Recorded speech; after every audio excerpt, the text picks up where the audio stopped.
Hello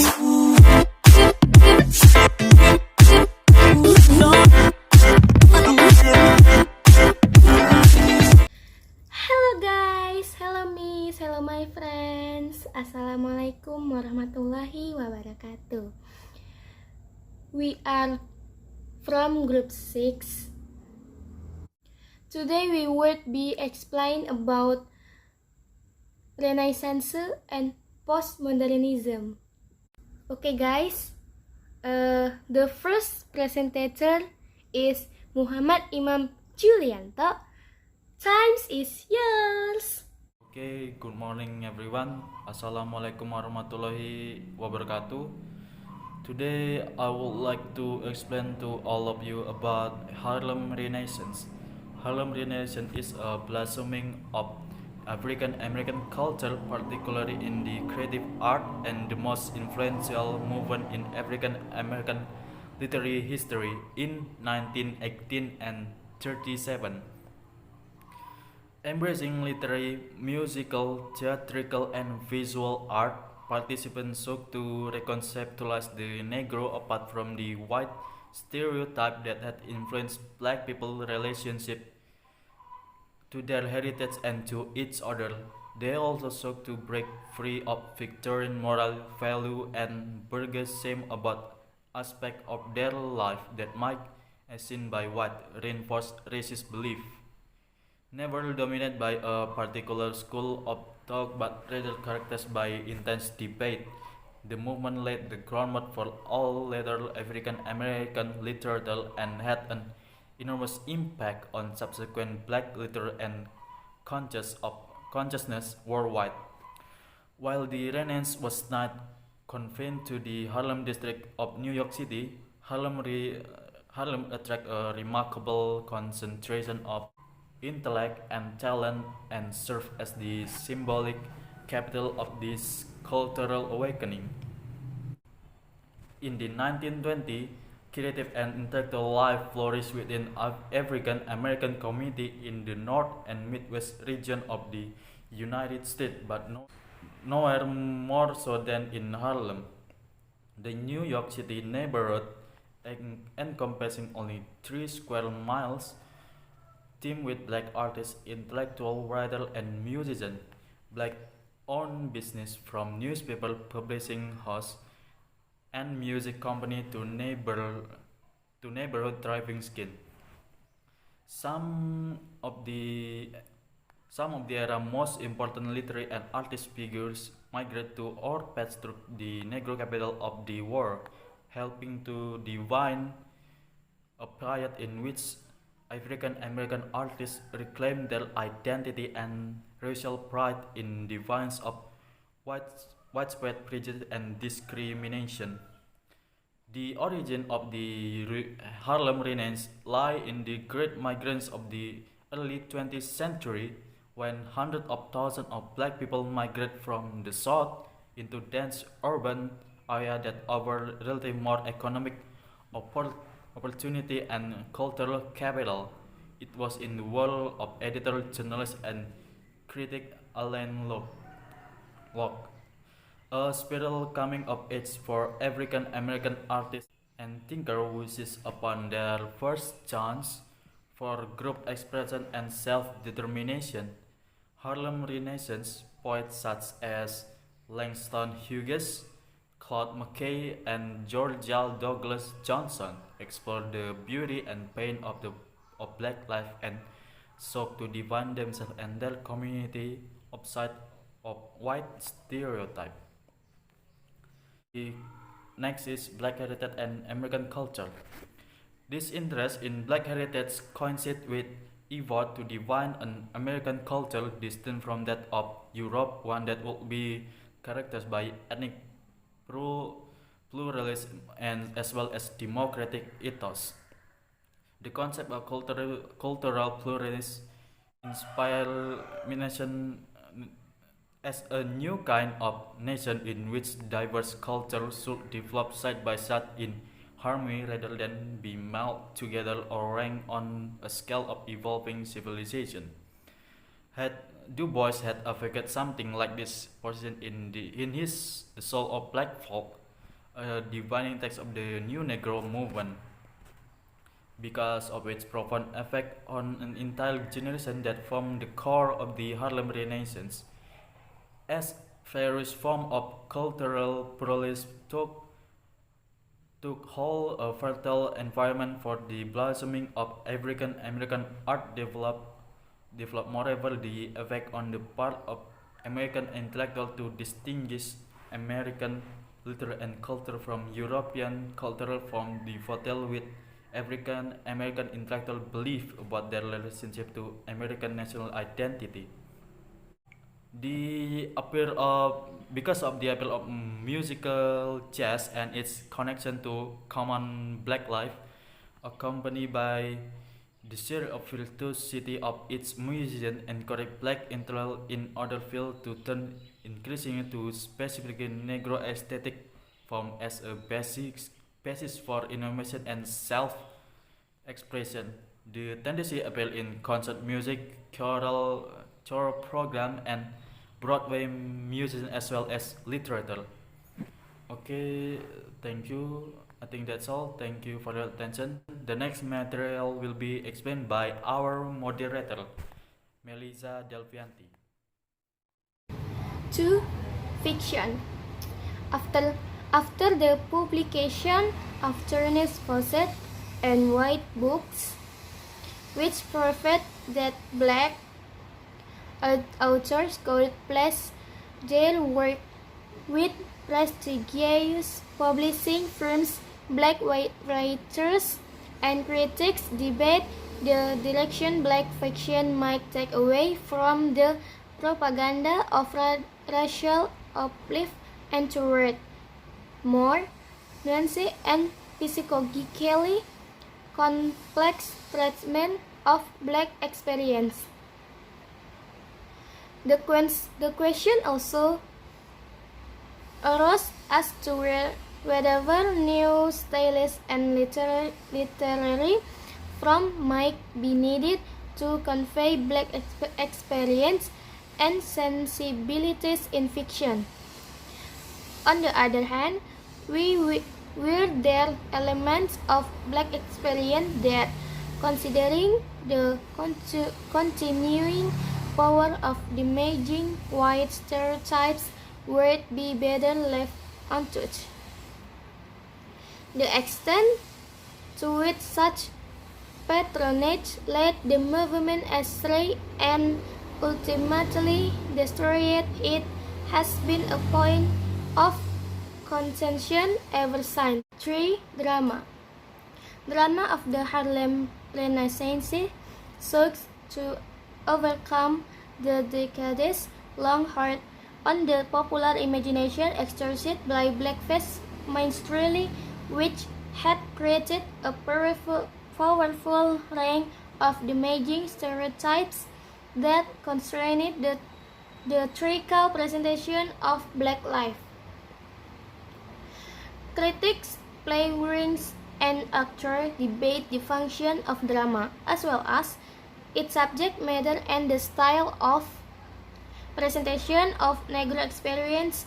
A number of white authors plays about black life gained great critical and box office success from the late through the mid-1930s, giving valuable experience to black performers and inspiring black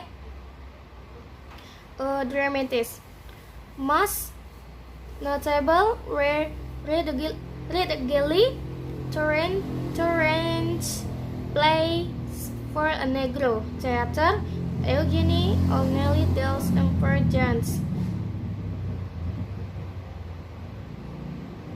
This plays also moved some black playwrights to present more authentic examples of what were called Negro plays. New or black theater groups arose in several cities. The next istilah, time is yours.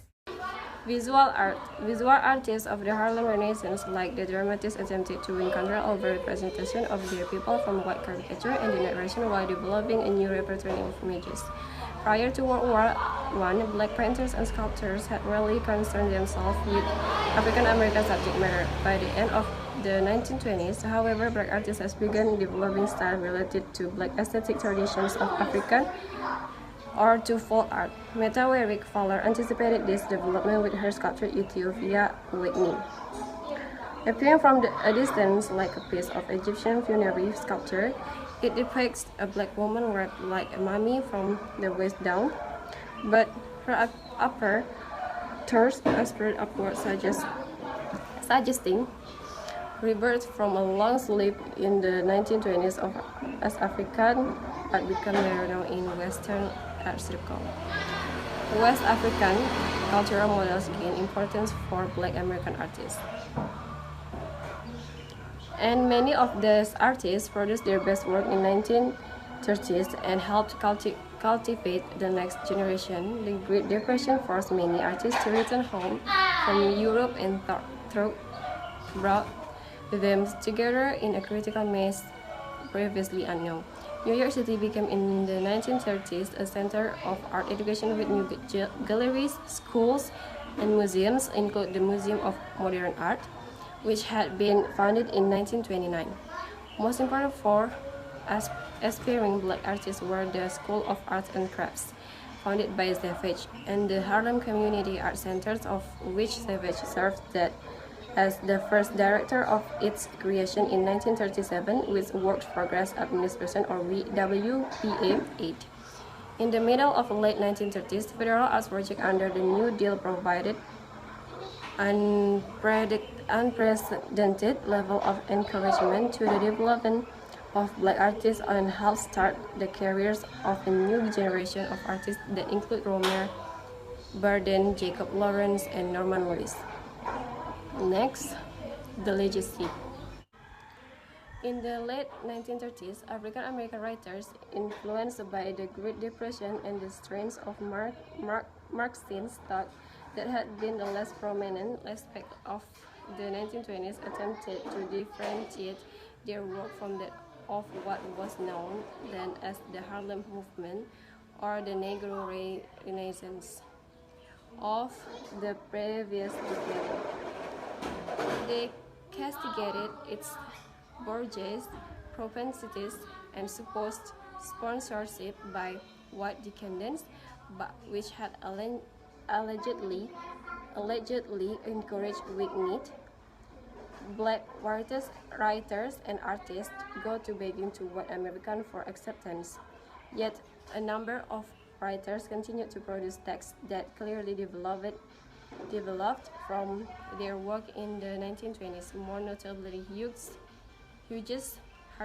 Hurston, and Brown, as well as Arna Bontemps, who wrote the magazine Opportunity and the Crisis in 1920s and whose first novel, God Sends Sunday, is often considered the final work of Harlem Renaissance. Moreover, the movement of the 1920s had opened the door of publishing houses and theaters to a significant extent.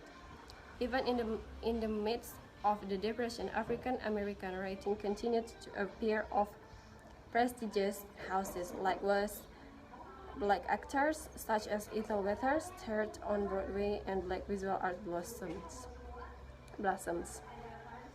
The certifical approaches of Schuyler, Thurman, and Hager would be revived in the 1960s and afterward by such authors as William Denby, Charles R. Johnson, and Ismail Reed.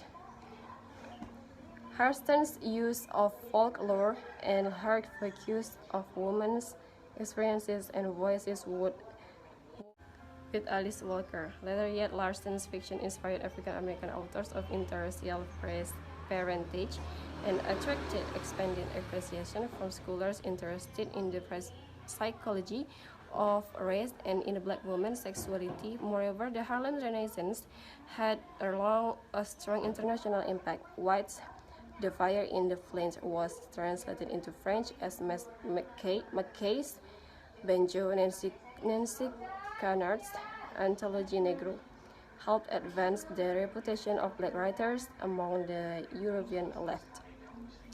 Francophone black intellectuals based in Paris, including the leaders of the anti-colonial and anti-assimilationist movement that came to be known as Negritude, such as Amy Casier and Leopold Senghor, were inspired by the work of Harlem Renaissance authors, particularly Mackay and Hughes. While the Renaissance did not achieve the socio-political transformation for which some had hoped, today it is clear that this movement marked a turning point in the black cultural history. It helped to establish the authority of black writers and artists over the representation of black culture and experience, and it's created for those writers and artists as continually expanding space within Western high culture. And okay, that's all. Thank you. And next, Meiralda Tarigan, time is yours. Next, postmodernism.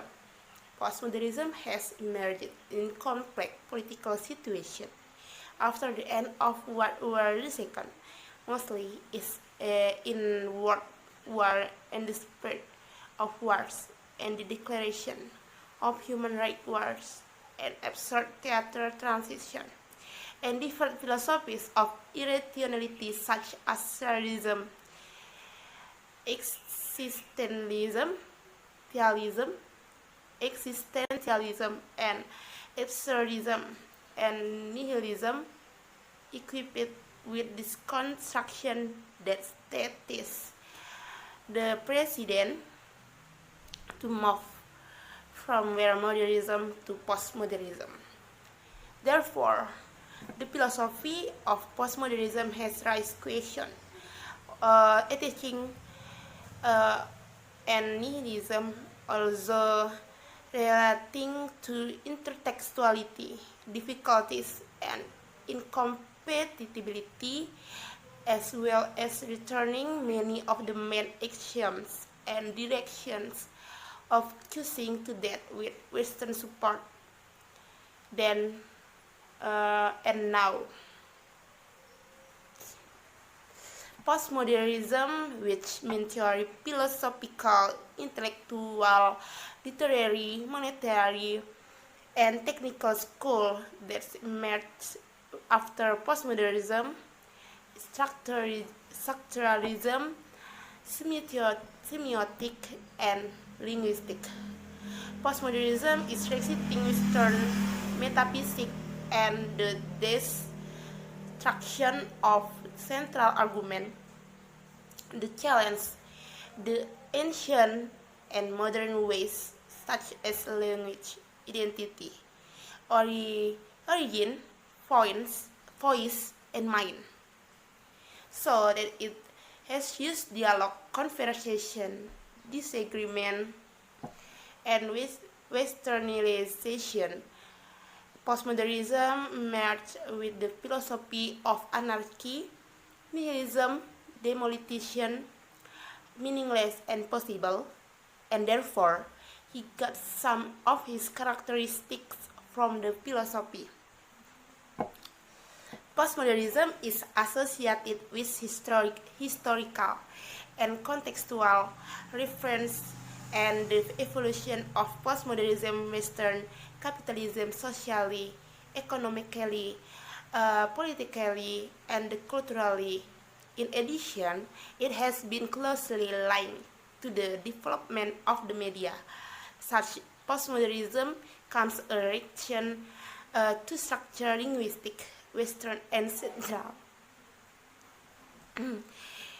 that refer to hegemony, domination, exploitation, and alienation, And then also postmodernism has been targeted to undermine Western philosophy and the erosion of the capitalist institution that control the world, a monopoly on the means of production, and it has scientific knowledge. And then postmodernism first appeared, appeared in the fields of painting, architecture, and civil engineering before moving to philosophy, literature, art, technology, and all humanities and knowledge. And then postmodernism foundation. Postmodernism foundation in Western culture is based on a series of intellectual, and aesthetic and moral foundation. So it can be identified in the following principles and elements: criticism of comprehensive explanatory theory. Postmodernism has sought to destroy the moral authority of the main intellectual format, which usually takes the form of an ideology, to criticism of analysis in humanities. In the Western modernism project, there is a meeting between the two components of self and subject, while postmodernism calls for the annulment of self-modernism. And postmodernism renewal of historical concept, times and place. Postmodernism form new ideas specifically about history, times and place, about history as an independent discipline or as an entry point for many social sciences, humanities, and applied sciences. Postmodernism ideas are characteristic by denying everything that is prevalent at the stake of the modernism and assumes that the pursuit of the highest truth is the greatest human error committed in the course of scientific and practical goals. And the basic idea of postmodernism is that it's impossible to achieve the truth. Pioneer of modernism theory, or as postmodernist knows. It has pioneer theorists, philosophers, and critics that it is known for its criticism of modern media and technology. And then, next Gen Baudrillard made a series of concepts such as floating church, hyperreality, interest in science fiction, and caring for the virtual world and not real. Postmodern criticism like end theory. Postmodern criticism like end theory, postmodernism has the same pros and cons as other culture phenomena and theories, and the rest of the literary criticism curriculum, and therefore we cannot talk about them and are imperfect in humanity at all.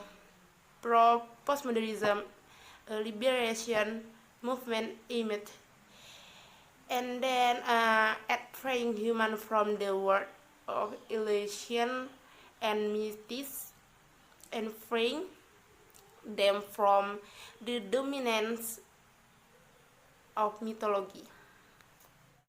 However, the most important things about postmodern it is dependence on idea of disruption and destruction and cause.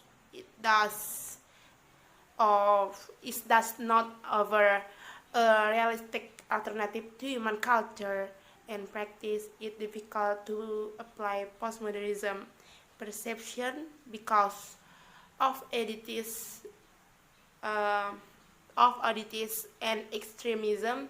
So postmodernism use it is because of oddities and extremism. So postmodernism use it is strategy to show highlighting unfair prejudice without having a moral or political or social position.